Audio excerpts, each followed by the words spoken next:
I was thrown into the apocalypse. This game allows only one winner. Players rush to choose superpowers. Only I chose infinite wealth. Everyone mocked me as useless pre-apocalypse. They didn't understand. Zombies were never the real threat. Powered humans were. The game system announced fairly. There are 300 players total. All players already died in reality. To earn rebirth, you must survive the apocalypse game. 现在请大家选择初始道具。 I quickly scanned the shelves for abilities. Players scrambled for powers, rushing to grab them. 1 second late, and your power is gone. Lightning strikes, cooking, teleportation, healing. Abilities were disappearing fast. I flipped to the last page. At the bottom of the shelf, a single gold coin lay. It read endless wealth. I grabbed the coin without hesitation. Alongside me, others who died on the bus arrived. Class President Chui Yinrui picked mental control. He turned and saw me collecting the gold coin. 你也太财迷了吧，都进入末世了，钱有什么用？ Before I could speak, his gaze shifted to Lurian, the class beauty. She chose the power of love. 我可以获得人类的爱，甚至是丧尸的爱，有真爱护体，我死不了。 Once all the items were claimed, the system's voice echoed again. 给大家1年的时间训练异能，做好准备。末世将在1年后开启。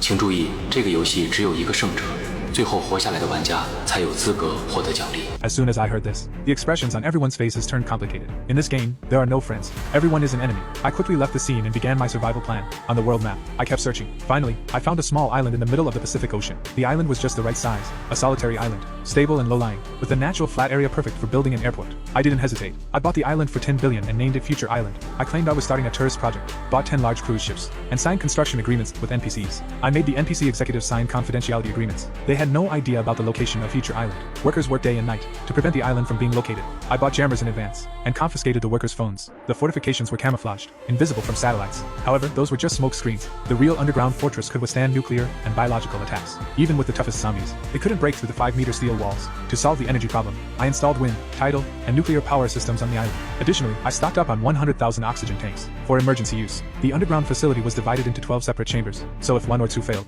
the other chambers could still be used. Each chamber had its own function. 3 used the latest automated farming technology, growing vegetables, raising fish, and chickens. 2 chambers contained enough supplies to last me 10 years. Food, water, and medical supplies. Others had bedrooms, kitchens, restaurants, entertainment rooms, gyms, bathrooms, and medical rooms. When NPCs began to question my building projects, I simply paid them off, and they kept quiet, working even harder for the money. I spent money freely. There was no way I could ever spend it all. I bought heavy weapons from the beautiful country, including robots for combat, and the Qinghai Tibet robot, because I paid enough. I even managed to get 2 nuclear warheads through unofficial channels. In a certain bay, I hid a nuclear submarine and an airplane. The underground base had a passage directly to this location. I hired 2 trainers to teach me how to drive the submarine and the plane, to prevent superpowered players from entering the island. I had artificial reefs and large ship hulls built at distant islands, triggering silent alerts for anyone who got too closer to the island. I set up an electric fence and planted underwater bombs, and radar to detect anything approaching the island, ready to shoot them down. Once the last batch of NPCs left, I was the only one left on the island. I spent money buying a space exploration tech company, and gained control of 6,122 satellites in orbit, to ensure stable internet. In that year, I acquired global airlines and shipping companies. In the final week,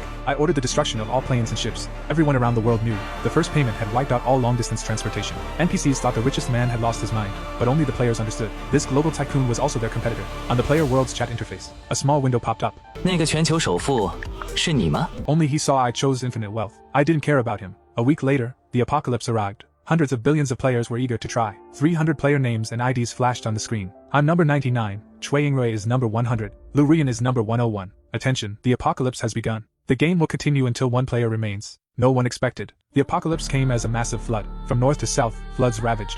Like the ancient mythical deluge, Future Island had heavy rain. But it was small, and the rain stopped quickly. The clouds cleared, and the island remained safe. The ability users were completely stunned.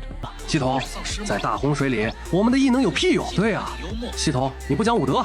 我有说过，末世一定是丧尸病毒吗？ Everyone was silent. Unlike others, I arrived with assets. They trained their abilities and tried to make money. It wasn't easy, and their supplies were limited. Only a few players, involved in illegal activities, managed to get a villa. They built a shelter in the basement, but when the flood came, the basement was the first to drown. Meanwhile, I was grilling hot pot and watching a live stream. I saw the streamer hiding behind the curtains, secretly broadcasting the situation in the building across.